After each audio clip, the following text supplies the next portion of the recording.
ابو طالب اور سید خدیجہ رضی تعالیٰ عنہا دونوں کی وفات کے بعد حضرت صلی اللہ علیہ وآلہ وسلم تبلیغ کی غرض سے طائف تشریف لائے۔ طائف بارونق شہر ہے اور موسم کے لحاظ سے عرب کا شملہ سمجھا جاتا ہے۔ مکہ معظمہ سے مغرب کی طرف چند میل پر واقع ہے۔ یہاں حضرت صلی اللہ علیہ وآلہ وسلم کو ایسے لوگوں سے سابقہ پڑا جو ظلم و سرکشی میں مکہ والوں سے بڑھ کر تھے۔ طائف کے بڑے بڑے چودھریوں نے شہر کے اچکوں کو ہشکا دیا، جنہوں نے حضرت صلی اللہ علیہ وآلہ وسلم پر پتھراؤ کر کے لہو لہان کر دیا، اور حضرت صلی اللہ علیہ وآلہ وسلم گھبرا کر انگور کی بیلوں کے سائے میں بیٹھ گئے۔ قریش مکہ کے بڑے چودھری ربیعہ کی زمینداری طائف میں تھی۔ ربیعہ کے دونوں بیٹے شیبہ اور عتبہ یہاں آئے ہوئے تھے۔ رسول صلی اللہ علیہ وآلہ وسلم کو اس حال میں دیکھ کر انہیں ترس آ گیا اور اسے عیسائی غلام عداس کے ذریعے پلیٹ میں انگور کے خوشے رکھ دیے۔ حضرت صلی اللہ علیہ وآلہ وسلم نے بسم اللہ پڑھ کر تناول فرمانا شروع کر دیا۔ بسم اللہ پر عداس کے تعجب کی کوئی حد نہ رہی۔ عرض کیا، اے صاحب، اس بستی کے رہنے والے تو یہ کلمہ نہیں پڑھتے، خدا را مجھے بھی اس کی حقیقت بتائیے۔ رسول اللہ صلی اللہ علیہ وآلہ وسلم نے پوچھا، تمہارا وطن کہاں ہے اور مذہب کیا ہے؟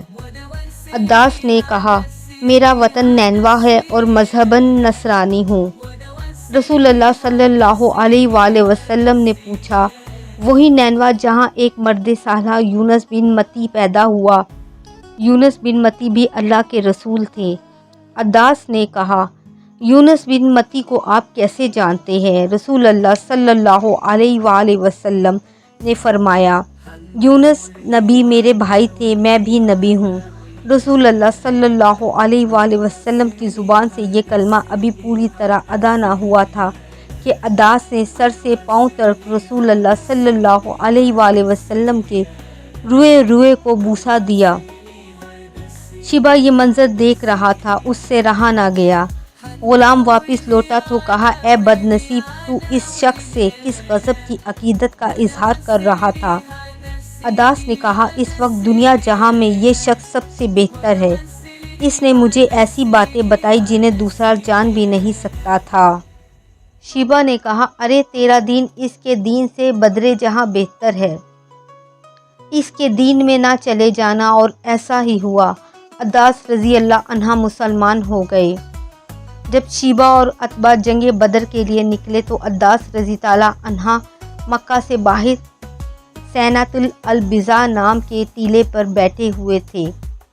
شیبہ اور عتبہ ادھر سے گزرے تو حضرت عداس رضی تعالیٰ عنہ نے روک کر کہا، وہ شخص واقعی رسول ہے، آپ کا آگے قدم اٹھانا خود کو مقتل میں لے جانا ہے۔ مگر شیبہ اور عتبہ کی تقدیر میں اپنے سرنگا ابو جہل سے ہم بغل ہو کر بدر کے اندھے کنویں کی نجس موت درج تھی، اور عداس رضی تعالیٰ عنہ کے مقدر میں بدر کی شہادت کا عروج۔ اور ایسا ہی ہوا۔ پیارے دوستو، مزید اس طرح کی ویڈیوز دیکھنے کے لیے چینل کو سبسکرائب کریں۔ برائے مہربانی ویڈیو پسند آئے تو لائک اور شیئر کریں۔ جزاک اللہ۔